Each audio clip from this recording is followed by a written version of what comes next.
Welcome to our channel. ఈరోజు మన recipe ఫ్లెక్కీ biscuits. ఈ బిస్కెట్స్ స్పెషల్ ఏంటా అనుకుంటున్నారా? మనం చాలామంది బిస్కెట్స్ అనేవి ఎక్కువగా టీతో తీసుకోవడానికి ఇష్టపడతాం. కానీ టీని ఎంజాయ్ చేస్తూ బిస్కెట్స్ తీసుకున్నప్పుడు టీని డామినేట్ చేస్తాయి చాలా మటుకు బిస్కెట్స్.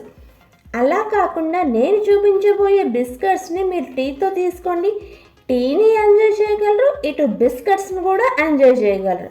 అంత బాగుంటాయండి. ఇంకెందుకండి ఆలస్యం, వీడియోలోకి వెళ్ళిపోదామా? మరి ఒక ప్లేట్ తీసుకొని దానిలోకి 240 గ్రామ్స్ మైదాని యాడ్ చేసుకోవాలండి. ఇలా యాడ్ చేసుకున్న తర్వాత దీనిలోకి 1/2 టీ స్పూన్ బేకింగ్ పౌడర్, తర్వాత దీనిలోకి 1 టీ స్పూన్ సాల్ట్, తర్వాత దీనిలోకి 1 టేబుల్ స్పూన్ షుగర్ని యాడ్ చేసుకోవాలండి. ఇలా అన్ని ఇంగ్రీడియంట్స్ వేసుకున్న తర్వాత ఇక్కడ నేను బీటర్ని చూపిస్తున్నాను చూడండి.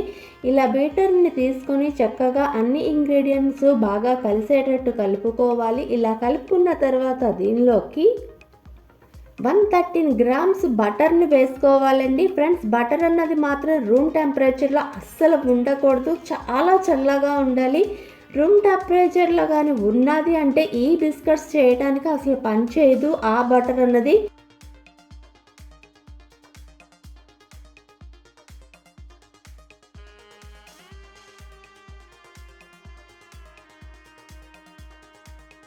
బటర్ అన్నది యాడ్ చేసుకున్న తర్వాత మన పిండి బటర్ అన్నది బాగా కలుపుకోవాలండి. అంతేకాదు ఫ్రెండ్స్, బటర్ మీద ఎక్కువ ప్రెషర్ అన్నది యూస్ చేయకూడదు, చాలా స్లోగా కలుపుకోవాలి. రూమ్ టెంపరేచర్లో మాత్రం బటర్ అన్నది రాకూడదు. ఇన్ కేస్ మీకు రూమ్ టెంపరేచర్లోకి బటర్ అన్నది వస్తుంది అనిపించింది అనుకోండి, వెంటనే ఈ ప్లేట్ని మీరు ఫ్రిడ్జ్లో పెట్టేసుకొని 1 గంట సేపు అలా ఉంచేసారనుకోండి, మళ్ళీ చాలా కూలింగ్ అవుతుంది. అలా కూలింగ్ అయిన దాన్ని తీసుకొచ్చి మళ్ళీ ఇక్కడ నేను చూపిస్తున్న ప్రాసెస్ చేసుకుంటే సరిపోతుంది. ముందుగా మనం తీసుకున్న కూలింగ్ సరిపోయిందండి. తర్వాత దీనిలోకి 160 ml పాలను తీసుకొని దాన్ని కాగబెట్టుకొని చల్లారి పెట్టుకొని ఫ్రిడ్జ్లోనే హై టెంపరేచర్లోనే పెట్టుకున్నానండి. ఒక 1 అవర్ అది బాగా కూల్ అయింది.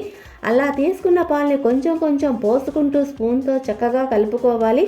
అంతేకాదు ఫ్రెండ్స్, చేత్తో మాత్రం కలుపుకోవద్దు. మీరు చేత్తో కలుపుకుంటే పిండి మీద బాగా ప్రెషర్ పడిపోతుంది. దానివల్ల మన ఫ్లేకీ బిస్కెట్స్ అనేవి పర్ఫెక్ట్గా రావు.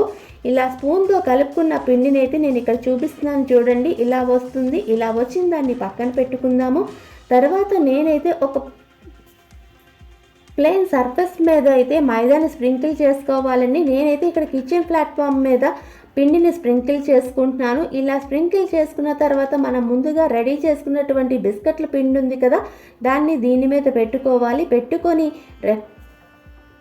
వీడియోలో చూపిస్తున్న విధంగా చేత్తో స్ప్రెడ్ చేసుకోవాలండి. ఫ్రెండ్స్, ఇక్కడ వీడియోలో చూపిస్తున్న విధంగా చేత్తో మాత్రమే స్ప్రెడ్ చేసుకోవాలి. మీరు చపాతీ రోలంతో మాత్రం స్ప్రెడ్ చేసుకున్నారనుకోండి, పని అయితే ఫాస్ట్గా అయిపోతుంది కానీ ఫ్లేకీ బిస్కెట్స్ అనేవి పర్ఫెక్ట్గా రావు. ఇలా చేత్తో స్ప్రెడ్ చేసుకున్న తర్వాత మళ్ళీ దీన్ని సగానికి హోల్డ్ చేసుకోవాలండి. ఇలా హోల్డ్ చేసుకుని మళ్ళీ మన బిస్కెట్ల పిండిని చేత్తో స్ప్రెడ్ చేసుకోవాలి. ఇలా చేత్తో స్ప్రెడ్ చేసుకున్న తర్వాత పిండిని సగానికి నైఫ్తో కట్ చేసుకోవాలండి. కట్ చేసుకున్న తర్వాత 2 పార్ట్స్ని కలిపి మళ్ళీ చేత్తో చేసుకోవాలండి. ఇలా స్ప్రెడ్ చేసుకుంటున్నప్పుడు ఈ మిశ్రమం అన్నది 4 టైమ్స్ అయితే ఈ ప్రాసెస్ అన్నది కంటిన్యూ చేయాలి. అంతేకాదు ఫ్రెండ్స్, ఇలా చేస్తున్నప్పుడు మీకు మైదా బదులు కావాలి అనుకుంటే గోధుమ పిండితోనైనా చేసుకోవచ్చు.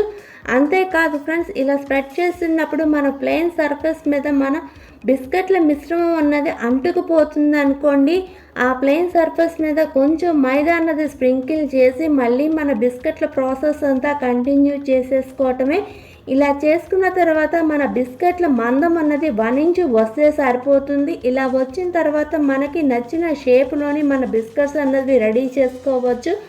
నేనైతే ఇక్కడ రౌండ్ షేప్లో ఫస్ట్ చేస్తున్నాను, అందుకని అందరికీ అవైలబుల్గా ఉంటుందని నేనైతే ఇక్కడ గ్లాస్ తీసుకున్నాను. ఇలా గ్లాస్తోని రౌండ్ షేప్లోని మనం బిస్కెట్స్ రెడీ చేసుకునేటప్పుడు ఒక్కసారి ఆ గ్లాస్ని మైదా పిండిలోని ఒక్కసారి డిప్ చేసి మన బిస్కెట్స్ అన్నది రౌండ్ షేప్లో కట్ చేసుకోవడమే. ఇలాగా ప్రతి బిస్కెట్కి కట్ చేసుకుంటున్నప్పుడు ఒక్కసారి మైదా పిండిలో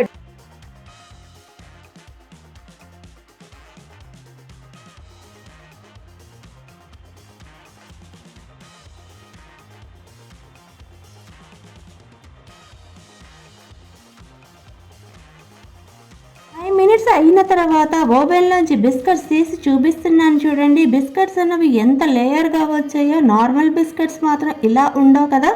ఇంతేనండి, ఎంతో ఈజీ అయిన ఫ్లేకీ బిస్కెట్స్. ఒక్కసారి ఈ రెసిపీని మీరు ట్రై చేసి ఎలా వచ్చిందో ఆ ఫీడ్బ్యాక్ని నాతో షేర్ చేసుకోవడం మర్చిపోద్దు. మీకు కానీ ఈ వీడియో నచ్చితే లైక్ చేయండి, షేర్ చేయండి. అంతేకాదు ఫ్రెండ్స్, సబ్స్క్రైబ్ చేసుకోవడం మాత్రం అస్సలు మర్చిపోద్దు. Thanks for watching.